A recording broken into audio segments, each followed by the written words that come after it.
Papua new ഗിനിയക്കടുത്ത് 123 യാത്രക്കാരുമായി പവിഴപ്പുറ്റിലേക്ക് ഇടിച്ചുകയറിയ Australian കപ്പൽ കടലിലേക്ക് തിരിച്ചിറക്കാനുള്ള ശ്രമങ്ങൾ തുടരുകയാണ്. കൂടുതൽ വിവരങ്ങളുമായി സംഗീത ഗോപിനാഥ് ചേരുന്നു.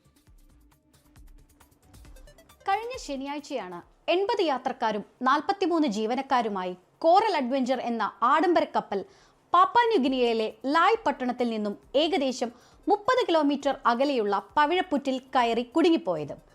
യാത്രക്കാർക്കും ജീവനക്കാർക്കും പരിക്കുകളൊന്നുമില്ലെന്ന് കപ്പലിന്റെ വക്താവ് അറിയിച്ചു. കപ്പലിന് വലിയ കേടുപാടുകൾ സംഭവിച്ചിട്ടില്ല എന്നാണ് പ്രാഥമിക അന്വേഷണത്തിൽ വ്യക്തമായത്. എന്നാൽ വിശദമായ അന്വേഷണം നടക്കുന്നുണ്ട്. അനുകൂല കാലാവസ്ഥ അല്ലാത്തതിനാലും നിലവിൽ കപ്പലിലുള്ളവർക്ക് ജീവന് വലിയ ഭീഷണി ഇല്ലാത്തതിനാലും എയർലിഫ്റ്റിംഗിന് സാധ്യത കുറവാണെന്നാണ് വിലയിരുത്തൽ. സാങ്കേതിക തകരാറുകൾ ഇല്ലെങ്കിൽ കപ്പലിനെ തിരികെ കടലിലേക്ക് ഇറക്കുന്നതിനായിരിക്കും മുൻഗണന.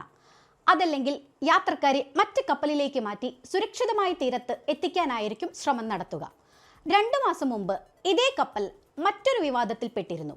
കോറൽ അഡ്വഞ്ചർ എന്ന ഈ കപ്പൽ ഒക്ടോബർ 25-ന് ലിസാർഡ് ദ്വീപിലേക്ക് ട്രക്കിങ്ങിന് വേണ്ടി വിനോദസഞ്ചാരികളെ ഇറക്കിയ ശേഷം 80 വയസ്സ് പ്രായമുള്ള സ്ത്രീയെ ദ്വീപിൽ ഒറ്റയ്ക്ക് വിട്ടിട്ട് യാത്ര തുടർന്നു. കപ്പൽ ദ്വീപിൽ നിന്നും പുറപ്പെട്ട് മണിക്കൂറുകൾ കഴിഞ്ഞാണ് സ്ത്രീ കപ്പലിൽ തിരിച്ചു കയറിയിട്ടില്ലെന്ന് ജീവനക്കാർ അറിയുന്നത്. കപ്പൽ രാത്രി തന്നെ ദ്വീപിൽ തിരിച്ചെത്തി തിരച്ചിൽ നടത്തിയെങ്കിലും പിറ്റേ ദിവസം റീസ് എന്ന സ്ത്രീയെ മരിച്ച നിലയിൽ കണ്ടെത്തുകയായിരുന്നു. സംഭവത്തെക്കുറിച്ച് വിശദമായ അന്വേഷണങ്ങൾ നടന്നുവരുന്നു. ആ സംഭവത്തിന് ശേഷം ആദ്യമായി നടത്തിയ യാത്രയിലാണ് കപ്പൽ പവിഴപ്പുറ്റിൽ ഉറച്ചുപോയത്.